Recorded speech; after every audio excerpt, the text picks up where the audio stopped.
Choosing pictures for your wall can be one of the most daunting tasks, especially when it comes to choosing the size. Let's face it, we've all had those times when our picture was too small or too large for the place that we had in mind. Sometimes we try to make it work. There are different hints and tips that can help you make it work, but today I'm going to show you 4 basic sizes of pictures, and we're going to talk about what's the right space for them and how to help in case they are too small or too large. Behind me, I have 4 sized pictures. Now, these are basic sizes that you will usually find that you use in your house, somewhere in between that. And I wanted to show you the difference when they're all together because it's kind of a gasp difference. Look at this. This is an 8 by 10. 16 by 20.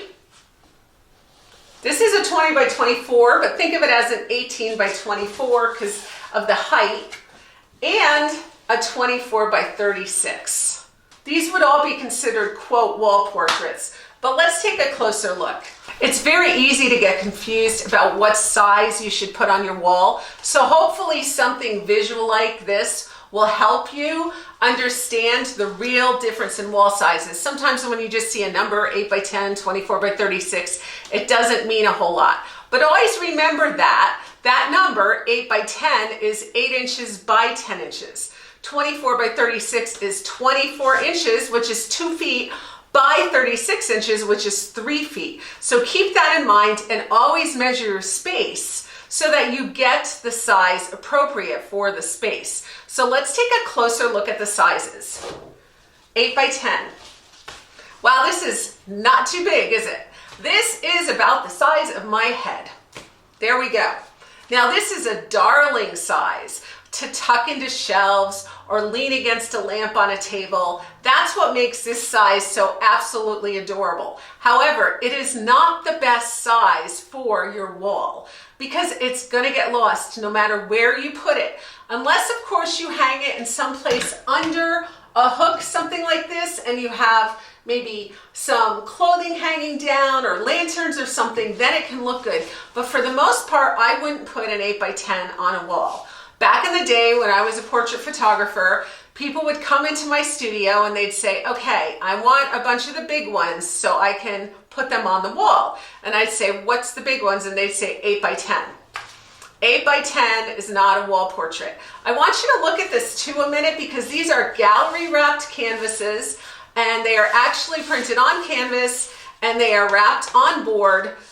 And they have sawtooth here. This is one from the site below this video. You'll see I have a Teespring shop and I sell on there the 8 by 10s and the 16 by 20s. And look at the huge size difference between the 8 by 10s and the 16 by 20s. Huge. And the price difference is only $20. So when you're ordering, think about that too. Now let's take a closer look at the 16 by 20. This is what people would consider a decent sized wall portrait, and it is, but there are special places that this can go, and this can look dwarfed in the wrong spot. So we're gonna look at that in a minute. But before that, we're gonna look at this size. This is here to signify an 18 by 24, although this particular picture is really a 20 by 24.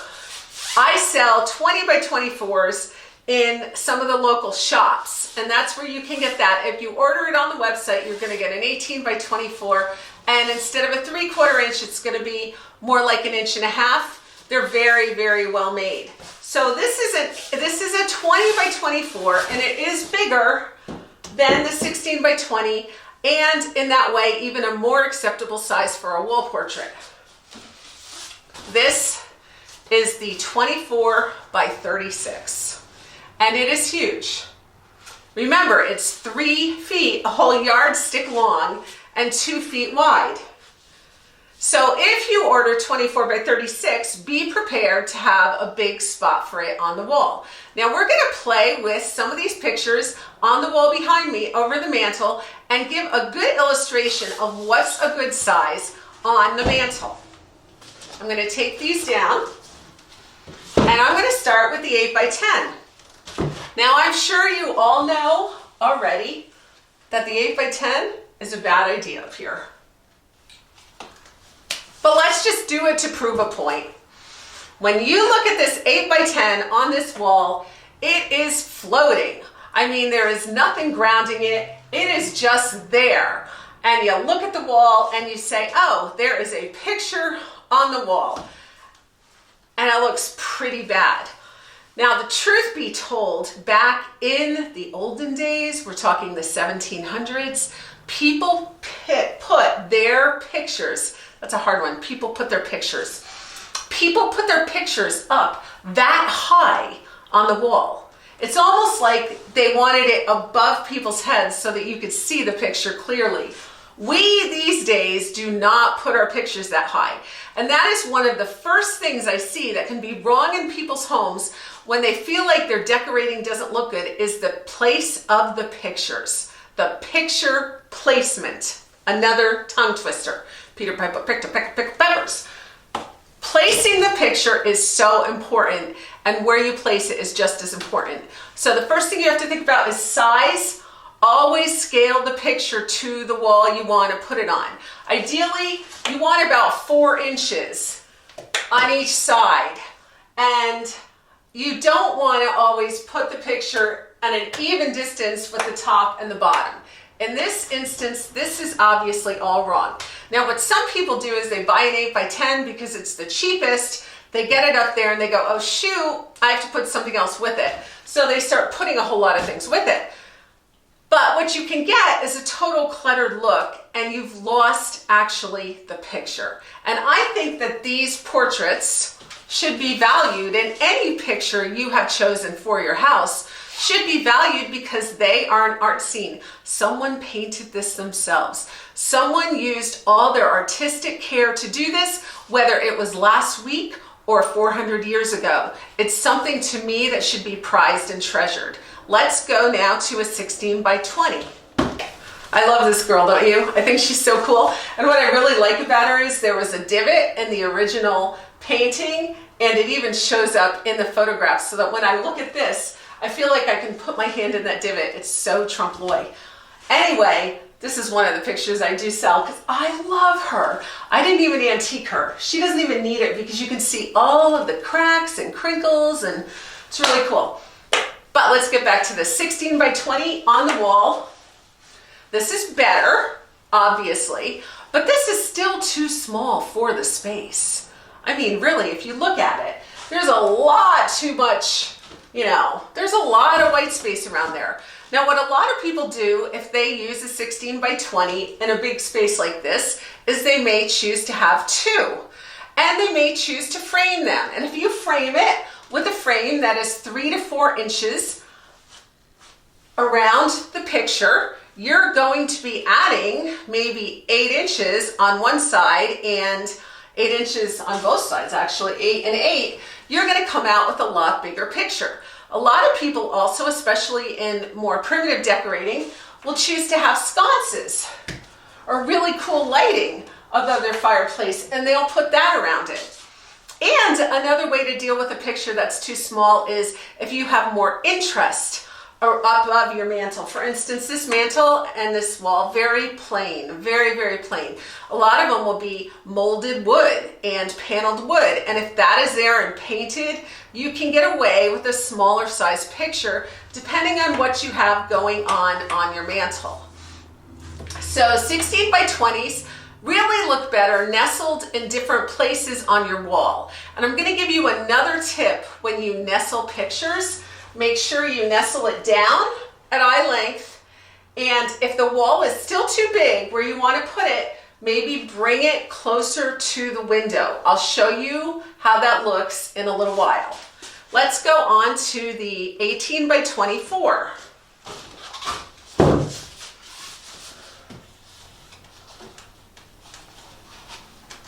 Okay, he's a little bit better.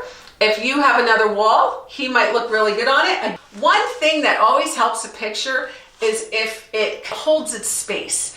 And what I mean by that is if it's weighted. If you have a picture that's bright or pastel, it's not going to carry the same amount of weight as something like this that's dark and has definite brush strokes. This is weighty. In addition, because I've antiqued it, there's texture on it, and that also lends to the weight.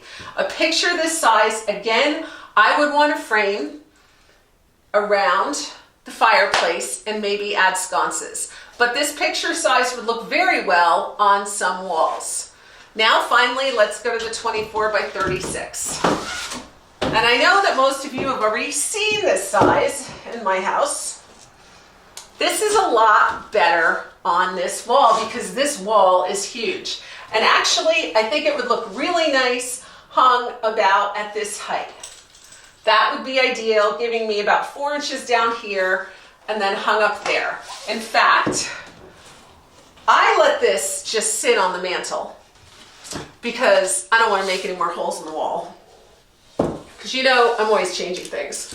But together, they take up a good amount of space on the wall, a good mass. They're bigger pictures, they're darker pictures. This kind of reminds me of a flame. There's a lot of warmth in her face. This to me is a really good size for a mantle this size. But I want to show you a few other places in this room, and we'll talk a little bit about sizes with them. I'm not going to go and use the big portraits here because I think that you know that those big portraits will work virtually anywhere where they fit on the wall as long as you have 4 inches on either side.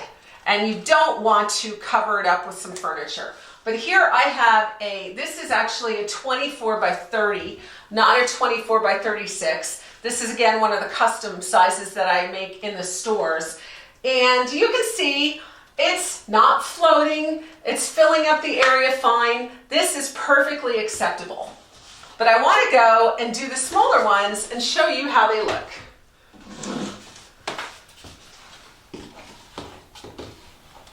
Eight by 10 on a lot smaller wall. Again, not a good look. Please don't do it. Just don't do it. No matter what you do, even if you put a whole bunch of these on the wall, you're just gonna lose the impact that you could with a larger picture. 16 by 20. Even that 16 by 20 is lost on this wall. There is a lot of space around here. I don't feel comfortable with that 16 by 20 on this wall. However, if you have a 16 by 20, you really want to use it, that's the wall you want to use it on. Here is my tip for you. Lower the picture to eye length and push it over a little toward the window frame. And I'll tell you why this works. You could also push it toward the furniture, but I think in this case, toward the window frame works. The reason this works is because now you have it nestled in with the window frame. Here, it's just floating. Lower at eye level and pushed over by the window frame, you have a lot better look. And that goes too for also the 18 by 24. It's okay here. You can certainly get away with this. This would be fine. I would not walk into your house and go, oh, that's no good. However, if you put it over a little bit like this, so much better and so much cozier. Now I'm going to show you one more picture that's framed. Okay, I have a painting here. And actually this painting, the measurements of this are 18 by 24. So this would actually be the size I have on my site. But this is a painting and it's framed in a 4-inch frame. Oh, it's probably a 12 by 18. I'm going to put it up here. All right. Now this is something that I see a lot of people doing too, is they take their frame, they put it up. This is too high. One reason is it's not eye level. Watch this. Ow, I kicked a spittoon. That my eye is reaching right where the frame is. And so to see this picture, I have to cock my head and look. We don't like to look at our pictures that way. It's not cozy. It's not convenient. They did it in the Victorian days. They did it in the primitive days, but they don't do it anymore. Also, just notice, our eye is going to notice that there is less white space up there than there is down here, and it just throws you. Now, a way around that is maybe putting a chair or something. When you have a chair and you put a picture over it, make sure there are maybe 7 inches above the chair where you put the picture. Too much space is also going to throw you. But see how that helps, just having this? Now, if we lower this picture there, and you have the chair there, you have a lot more cozy look, just like that. Again, you can push the picture over toward the window a little bit if you need more coziness. Do not put your pictures anywhere where they're gonna float. That's really the bottom line. So the way I figure it is, if in doubt, buy the bigger picture. If you have the wrong size, float it near a window, a door frame. Make sure you're only 7 inches above the furniture that you're above. Don't stick things in the middle of the wall, and never put them too high up on a nail. If you follow those tips, you'll have a great look. And if you want to do mantles and learn how to do them, I'll be doing that in the next video. So please sign up so you won't miss it.